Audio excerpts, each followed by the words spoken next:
Comencem un cop més aquestes xerrades que fem els diumenges al matí. Formem part, aquest grup forma part de l'Assemblea Nacional de Catalunya, amb la territorial de Sant Martí, i el que estem fent diumenge darrere diumenge és explicar les coses que la gent potser no coneix prou, però que cal que coneguin sobre l'espoli fiscal, sobre com es pot convocar un referèndum legalment, com Espanya, que Espanya és una manera de dir com l'estat espanyol en aquests moments ens roba, etc. Avui la primera presentació que farem serà la d'en Carles Marc, que explicarà quins són els camins per convocar un referèndum dins la legalitat, que en aquests moments és una qüestió de directa necessitat de saber. Carles Marc. Bueno, bon dia a tothom. En principi, la presentació que vaig a fer es tracta sobre les vies legals per convocar un referèndum. Quan parlem de vies legals hem de començar per introduir la idea de que és legal la possibilitat de consultar, perquè s'està negant des de molts àmbits, legals, no legals, jurídics, no jurídics, nacionals, internacionals, aquesta possibilitat que tenim de convocar una consulta per decidir què vol fer el poble català. Aleshores, en principi hauríem de veure que el principal argument que diuen és que no és constitucional. Aquest argument l'hauríem d'alguna manera començar a relativitzar, perquè en dret tot és relatiu. De fet, bé, en principi aquesta presentació es basarà en l'estudi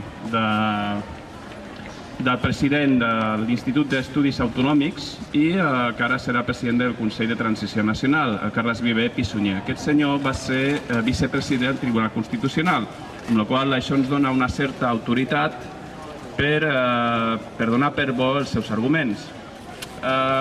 Aquest senyor, entre altres coses, en un informe que es pot trobar per internet i que depèn de la Generalitat de Catalunya, comenta que en principi sí que hi ha arguments a la Constitució, com són el principi d'estat de dret i el principi democràtic. Aquests dos principis estan en el començament, en el títol primer de la Constitució, en els primers articles. Quan aquest senyor en una entrevista se li va preguntar al respecte, una de les primeres coses que deia és que en dret tot és possible, a menys que estigui expressament prohibit.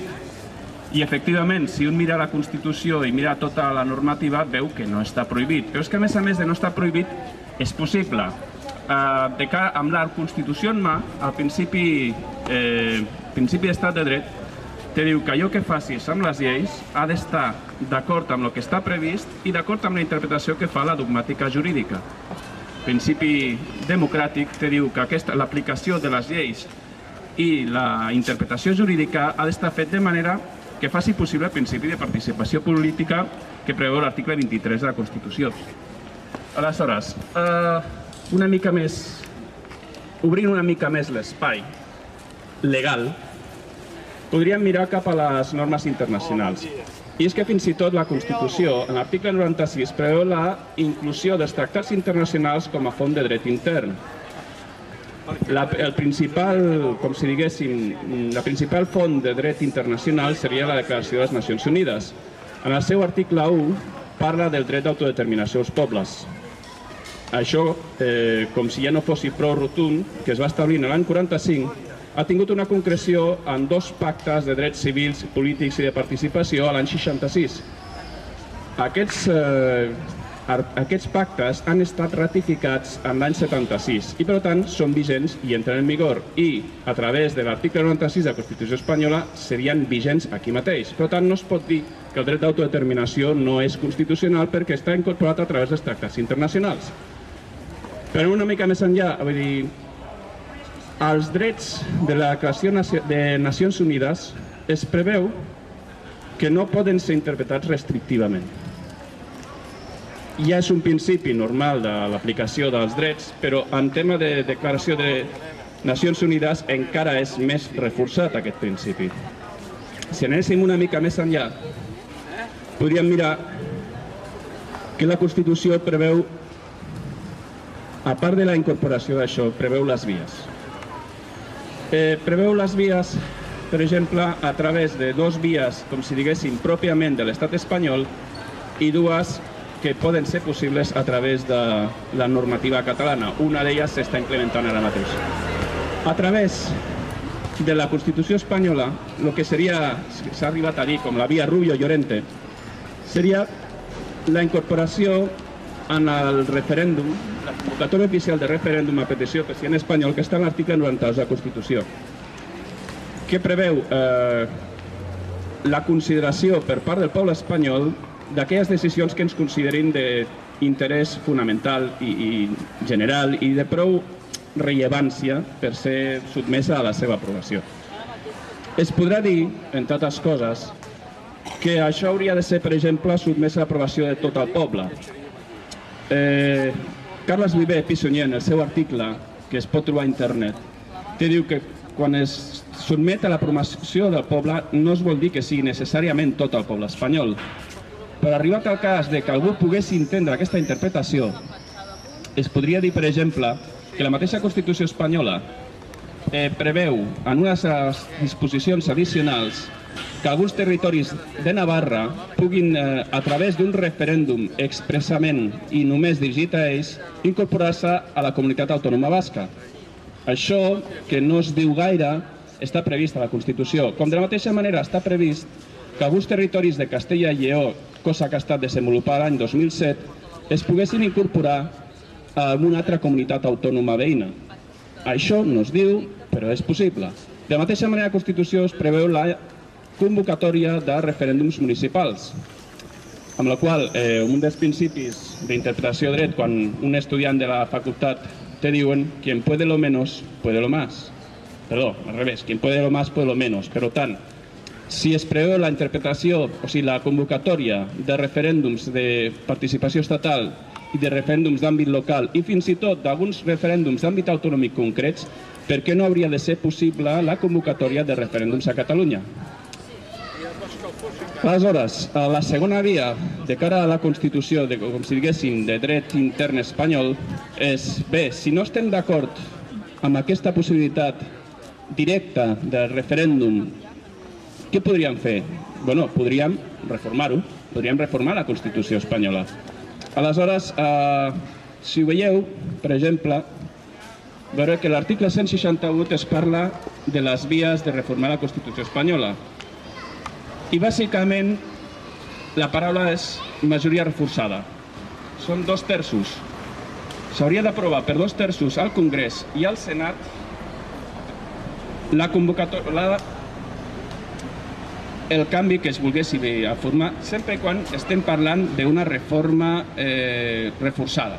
Això significaria dissoldre les dues cambres, després de majoria al Congrés i al Senat, és a dir, a les dues, i després, un cop constituïdes les noves cambres, ratificar-ho en una altra vegada amb 2/3 i sotmetre-ho a referèndum de ratificació a tot l'Estat.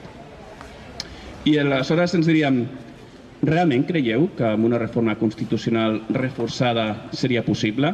Està a la Constitució, és possible, però algú de vosaltres imagina una majoria de 2/3? Jo francament no. Però sí que és cert que, sense entrar en més detalls, el propi Carles Viver Pissunyer te diu que seria possible la reforma de forma no reforçada. Hi ha determinades matèries que és possible reformar la Constitució, i d'això hem tingut una mostra recentment l'any passat amb aquelles, com si diguéssim, exigències de la Unió Europea o de la troika comunitària respecte al dèficit espanyol. Es va fer de manera simple i es podria fer el mateix també, per exemple, per permetre la convocatòria de referèndums d'àmbit local o d'àmbit autonòmic. És que les d'àmbit local ja estan previstes i d'àmbit autonòmic algunes també. Per tant, estem parlant que no seria impossible i tornem al principi general. Allò que no es prohibeix expressament és possible. Si és possible, de què depèn? De la voluntat política. I tornarem sobre aquesta conclusió. Aleshores, hi ha una altra via que no està en aquest gràfic que va publicar el diari Avui, que és la via del 152, el 150.2 de la Constitució, que són les lleis de transferències, que permeten que sobre competències de titularitat estatal es pugui transmetre o bé l'exercici o bé fins i tot la regulació en alguns aspectes. Gràcies a això tenim el cos de Mossos d'Esquadra, la nostra policia autonòmica. No estava previst en la llista de competències del 149, però a través d'una llei de transferència se'ns va permetre. Si se'ns va permetre la constitució d'un cos policial, per què no se'ns podria permetre la convocatòria d'un referèndum amb tots els matisos que calgui i amb tota la negociació que calgui? Però en qualsevol cas, la via està oberta. I hi haurien més vies. Aquestes tres que hem comentat serien les vies d'àmbit estatal. Hi haurien les vies d'àmbit, com si diguéssim, més intern, més autonòmic, que seria la llei de consultes populars per via referèndum, que està prevista des del 2010 en la llei 4 de la Generalitat de Catalunya. Aquí sí que faria falta una petició oficial de permís per convocar-lo al govern de l'Estat. I després que el govern ens autoritzés previ un pacte de les condicions. S'esculli la via que s'esculli, en un moment o altre s'ha d'anar a parar al pacte. I en aquest aspecte, Carles Viver Sunyer, en el seu informe una mica llarg i extens, però des del punt de vista apassionant, te diu que el que hauríem de fer primer seria esgotar totes les vies legals. Intentar arribar fins al final i, com si diguéssim, demostrar que ho hem intentat per la via legal. I fer, com si diguéssim, una mena d'exposició pública de que això és possible i que anem a intentar-ho, no? Però fins i tot en el cas que el govern no ens ho aprovés, també aproven d'alguna manera que féssim una oferta pública de dir, bé, ja sé que no us aproveu, nosaltres, tot i així, fem una última oferta perquè estigui previst en la legislació, perquè estigui previst i tingui una via jurídica de sortida. Molt bé, queda una altra via des del punt de vista del dret intern, que seria la llei de consultes no referendàries, que ara mateix s'està aprovant. La diferència amb l'anterior és que en principi no està previst que sigui vinculant i s'haurien de canviar algunes condicions com sobre la base d'un cos electoral específic basat en el padró, no en el cens electoral normal. El mateix Carles Viver Sunyer te diu en el seu informe que s'hauria d'aconseguir un efecte similar però sense que s'entengui que és una via de frau. Perquè aquí entraríem en una altra consideració. Vull dir, imaginem que surt el sí. Surt el sí amb una consulta no vinculant. Això no té força? Vull dir, algú realment es pensa que si tinguéssim una consulta amb un resultat positiu, encara que no sigui vinculant, això no tindria força? Bé, imaginem-nos una mica traslladant a l'àmbit internacional. Tribunal Suprem del Canadà, sentència sobre el Quebec. Una de les coses que s'ha dit, per exemple, per les quals es deien que no era possible el dret a decidir, és que no estava inclosa a la Constitució. Molt bé. El Tribunal Suprem del Canadà te diu no està prevista a la Constitució, d'acord. Però, si a través d'una pregunta clara i amb una majoria forta i elevada s'arriba a la conclusió de que el poble del Quebec vol, com si diguéssim, exercir la seva capacitat d'autodeterminació, no seria automàtic, però obligaria a una negociació amb l'Estat. És a dir, no t'està dient que sigui automàtic, t'està dient que l'Estat no es pot creuar de braços i ni pot ignorar per sol fet que no estigui a la Constitució, sinó que obliga a un procés de negociació. I això és un referent internacional bastant clar i bastant assenyalat, amb la qual cosa, traslladat aquí, jo crec que tindria plena vigència amb la llei de consultes no referendàries. Anem una mica més amb el tema del dret d'autodeterminació dels pobles a nivell internacional. Fixeu-vos la paraula, dels pobles, no diu dels estats. I això s'ha posat de manifest amb una sentència del Tribunal Superior de la Haia respecte sobre el mur en territoris palestins, que se li volia negar la legitimitat a l'estat palestí sobre aquest tema. Els va dir, perdoneu, el dret d'autodeterminació, i això ho va dir el Tribunal de la Haia, és dels pobles, no dels estats. Per tant, el poble palestí tenia dret a exercir aquest aspecte. I això ha anat encara més lluny en el tema de Kosovo. En el tema de Kosovo, quan a Kosovo se li van tancar totes les vies d'exercir-ho a través de les seves institucions representatives, fins i tot tallada aquesta via, es va constituir una via popular, unes institucions representatives més o menys espontànies, i se li va aprovar. Per què? Perquè aquest referèndum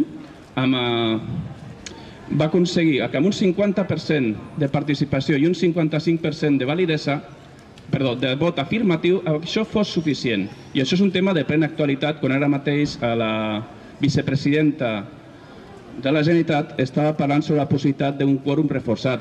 Tenim un precedent internacional. És possible, això. I aleshores se'ns acuden comentar sobre la legitimitat del dret a decidir. Alguna altra qüestió, com per exemple les recomanacions del Consell d'Europa. El Consell d'Europa te diu que s'han de promocionar els referèndums com a instrument de participació política, però fins i tot també te diu que s'ha de reconèixer els referèndums en l'àmbit inferior a l'Estat. O sigui, tenim una declaració de les Nacions Unides, tenim uns pactes de drets civils, polítics i de participació subscrits per Espanya i que han entrat en vigor i entren a la Constitució a través de l'article 96. Tenim també, com si diguéssim, una interpretació jurídica que diu que allò que no està prohibit expressament és possible. I ara tornem a allò que deia fa una estona sobre Carles Viver i Sunyer, quan deia la possibilitat què passa quan no ens ho reconeixen, no? És que és possible. O sigui, d'alguna forma s'ha de forçar les lleis per donar la cabuda al dret de participació política. I en principi, fins aquí arribaria l'exposició, no sé si voldríeu fer alguna pregunta. Tots els referèndums són vinculants. Que no el sentim. Faci la pregunta més alta, sisplau, que m'interessa. No, és que els no vinculants políticament són vinculants també. Vull dir que el resultat, no sé com dir-ho, és que...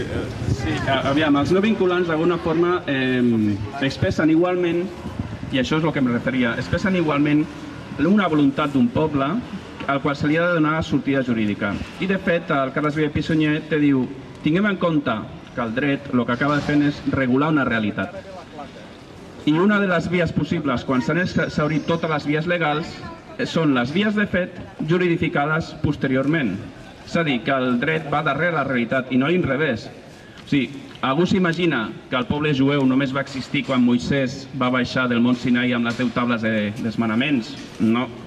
Allò seria com si diguéssim una mena de subscripció o com una mena de ratificació, però el poble existia abans. Doncs de la mateixa manera, el poble ja existeix i de fet les Nacions Unides, més que les Nacions Unides, l'àmbit jurídic internacional dona una sèrie de condicions sobre què és allò que s'ha de considerar per poble. I el poble català les reuneix totes, té una història, una llengua comuna, té tota una sèrie, un àmbit geogràfic, té tota una sèrie de condicions que s'han reconegut i són d'alguna manera consensuades per tothom, amb la qual es podria considerar poble i en ser considerat poble podria entrar en aquest tema del dret d'autodeterminació dels pobles.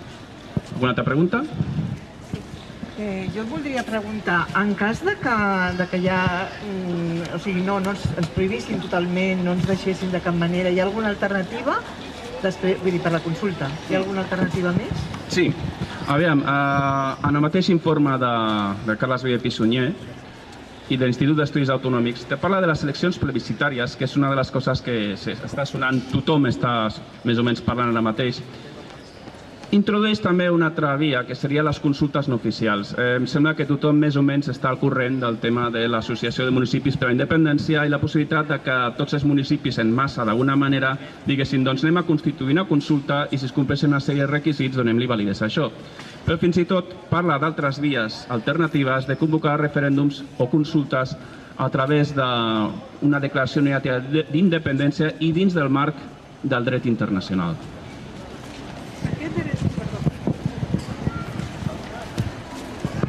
Aquest dret internacional en què ens favoreix? Perquè una declaració unilateral de dependència per part de Catalunya, tan sols això ens faria independents? Tu què penses? O sigui, el dret internacional, ja que el dret de l'estat espanyol no ens recolza, sota el dret internacional, quins serien els fonaments jurídics que podríem tindre? Tu saps alguna cosa d'això? Gràcies. El mateix Tribunal Internacional de Justícia comenta en la sentència sobre el Kosovo, te diu expressament que les declaracions unilaterals d'independència en dret internacional no estan prohibides. I tornem a el que dèiem abans, allò que no està prohibit expressament és possible. De què depèn? De la voluntat. I ara sí que enllaço amb el que deia abans el Carles Via de Pissunyer, que d'alguna forma te diu totes aquestes vies legals són possibles. No ens poden dir que no és constitucional. Hi ha fins a 5 vies possibles i us diria, i una sisena, que és la que ve de la incorporació del dret internacional a través de l'article 96 de la Constitució. Si encara no s'ha fet possible, s'ha de fer possible perquè està reconegut. Sí que és cert que hi ha una discussió sobre si el dret d'autodeterminació només és possible respecte a l'alliberament dels pobles colonials. I aquí hi ha una discussió en la doctrina. Però també tornem a lo mateix. Vull dir, el fet de que només s'hagi utilitzat per la descolonització dels pobles no vol dir que només es pugui utilitzar per la descolonització dels pobles. No està prohibit. Si no està prohibit, és possible. De què dependrà? Dependrà al final de lo que dèiem, de la negociació. I aquí és quan diu el Carles Via de Pissunyer, si no ens permeten acceptar el dret d'autodeterminació, si no ens deixen dialogar, expressem-ho de la manera més educada, més correcta legalment, i si tot i així no ens ho accepten, fem una última oferta pública, fer faent, que quedi constància, i si d'aquesta manera no hi ha cap possibilitat, aleshores deixem obertes les vies de les consultes no legals, o com si diguéssim no formals, o deixem oberta el tema de la declaració negativa d'independència. I a partir d'aquí reconeguem una cosa, els estats no es constitueixen normalment per la llei. Sempre acostuma a haver-hi un mite fundacional, una revolució, qualsevol tema d'altabaix, i després se li dona forma jurídica. No vol dir que no puguem constituir-nos. Podem constituir-nos. La qüestió és quin reconeixement internacional tindrem. I això és el que s'haurà de fer de forma negociada. Però el fet de que el reconeixement internacional no sigui automàtic no vol dir que no puguem fer-ho. Voldrà dir que ho haurem de treballar. I, personalment, la meva opinió és que jo prefereixo carregar-me de raons i arribar fins al final en les vies legals perquè en el moment que haguem de fer un salt, si no ens deixen, puguem dir, ho hem intentat per totes les vies, no ens han deixat, no ens queda una altra. No es pot fer res més. Alguna altra pregunta? Fins quina hora estareu aquí? Anem explicant coses. És que tinc de marxar, però voldria estar amb el tema. Si vol es queda cada 15 dies i això. Però no s'acaba el tema i a més com més estona estigui aquí millor perquè... Sí, és que m'esperen, Miquel. Bueno, tingui. La presentació, presenta el que és un tio molt important i que en sap molt. No. És que jo sóc un tonto que no sé qui és aquest senyor, explica-m'ho. Soc un bon amic d'ell. Una pregunta? Sí, la pregunta. Respecte a la via 3, la base seria el padró. El padró és a nivell local. És una proposta. És a nivell local, el padró. Els padrons, pot ser que hi hagi ajuntaments que no vulguin cedir el seu padró. La qual cosa seria un problema greu. Bueno, En aquest cas jo apel·laria al tema d'aconseguir una certa legitimitat proporcional, és a dir, estàvem parlant del 55% del cens i el 50% afirmativament. Amb la qual cosa, si hi ha algun municipi que no vol cedir el padró, però aconseguim que globalment hi hagin aquestes condicions, jo no em preocuparia, personalment.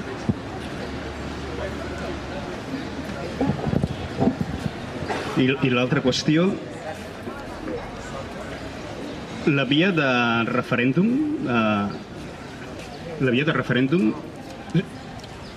quina és la teva opinió?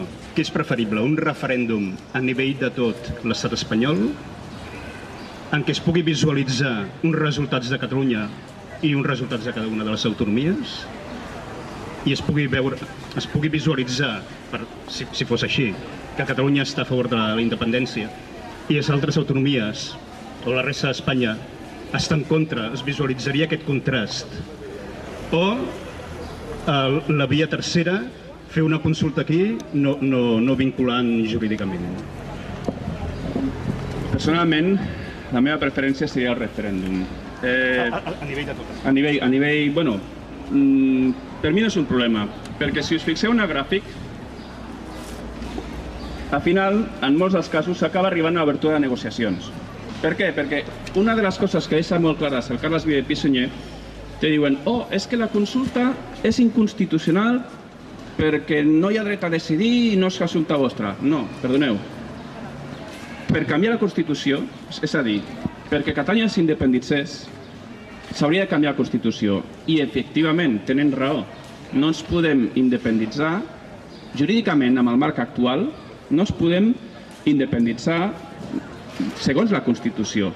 Però sí que podem dir que volem independitzar-nos i a partir d'aquí ja establirem els canals. Ja ho establiríem. Clar, aquest argument queda tancat. Per tant, a mi el fet de que la consulta o el referèndum tingui àmbit estatal o no m'és indiferent, perquè sigui quin sigui el resultat, en principi haurem d'acabar pactant. Amb la qual cosa, aquest argument dels contraris al referèndum no és vàlid, perquè més tard o més d'hora haurem d'acabar negociant. I si volem saber l'opinió nostra, jo crec que en principi està clara l'opinió nostra. L'opinió dels altres també ens portem una sorpresa, però sí que està clar que quedarà en evidència necessitat de negociar. I a mi em sembla bé, negociem.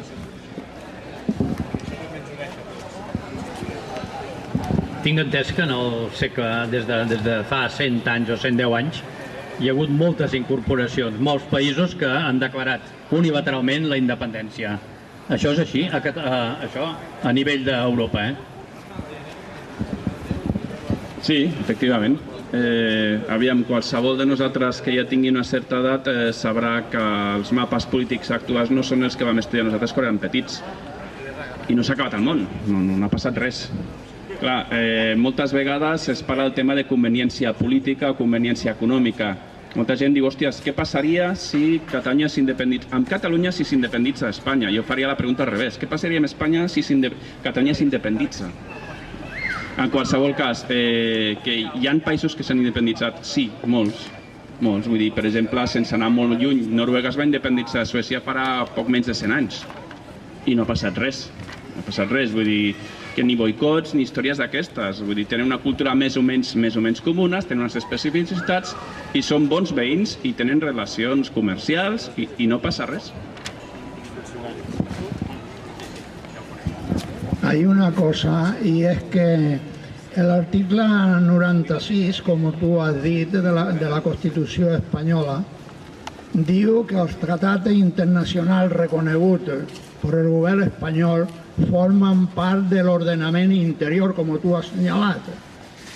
Per tant, si això és així, i és així perquè el govern espanyol ha reconegut la Carta de les Nacions Unides, on s'estableix el dret a l'autodeterminació. Per tant, doncs, en el moment que el govern espanyol ha reconegut la Carta de les Nacions Unides i forma part de les Nacions Unides, realment aquest dret és vigent en l'estat espanyol. Però a més hi ha una altra qüestió, i és que en l'article anterior, el 96, el 95, s'estableix en la Constitució espanyola els mecanismes que s'han de fer per aplicar els tractats internacionals en l'estat espanyol. En l'article 95 està establert. Per qui no el conegui, Manel és un dels supervivents de la vaga de tramvies de fa una bona pila d'anys. Escoltar Manel sempre és un plaer i ens inspira i ens dona arguments. De fet, l'argument de la incorporació als tractats internacionals ens el va donar ell. Després t'encarregues de buscar a les biblioteques, t'encarregues de buscar a internet i ho trobes. I és aquesta l'actitud que hem de tenir, no acceptar el primer discurs que en vingui del poder establert i començar a buscar per nostre compte fins que trobem allò que realment creiem que és vàlid, d'acord amb les nostres conviccions i d'acord amb la legalitat. I sí, té raó, sí que és cert que l'article 95 estableix diversos mecanismes d'incorporació del dret internacional. Però bé, no és tan important la forma, l'important és que amb una forma o amb una altra el dret internacional s'ha d'incorporar. I està incorporat. L'únic matís que jo faria és que hi ha una discussió jurídica al voltant de si els pobles colonials són els únics que poden exercir aquest dret, no? I en la doctrina jurídica se diu que no és cert, no són els únics que poden exercir. Per tant, en principi, com dèiem, tornant al principi, tot allò que no està expressament prohibit és possible. I si no és possible, ja tindrem la legitimació per poder establir les vies de fet, que és el que diu d'alguna manera, amb altres paraules, el Carles Viver Pi en el seu informe sobre les vies legals del dret a decidir.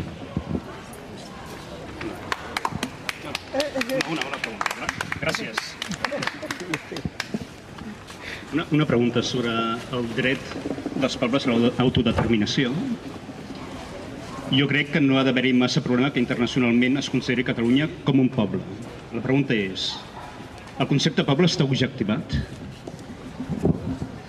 Sí, el que passa és que la meva memòria em falla una mica i si em perdoneu hauré de buscar entre els paperets, només serà uns breus segons. En aquest tema, de fet, això està recollit en l'anàlisi jurídica de la Comissió de Defensa dels Drets de la Persona de l'Il·lustre Col·legi d'Advocats de Barcelona sobre el dret d'autodeterminació. Però com que és una mica llarg també, anirem a una altra xuletilla. Ens deien: la Carta de les Nacions Unides atribueix el dret a decidir als pobles, no als estats. Es pot discutir la condició subjecte polític del dret a decidir a una comunitat amb història mil·lenària, llengua pròpia, dret civil propi, estructura social i econòmica diferenciada, institucions polítiques pròpies i voluntat manifestada al llarg dels segles de mantenir la pròpia identitat, reconeguda més en el preàmbul de l'Estatut d'Autonomia i fins i tot en la versió escapçada de la sentència constitucional. Però va més enllà. Aviam. Continuo buscant. Sí, però qui ho ha escrit, això? No, això és un extracte de la Comissió de Defensa.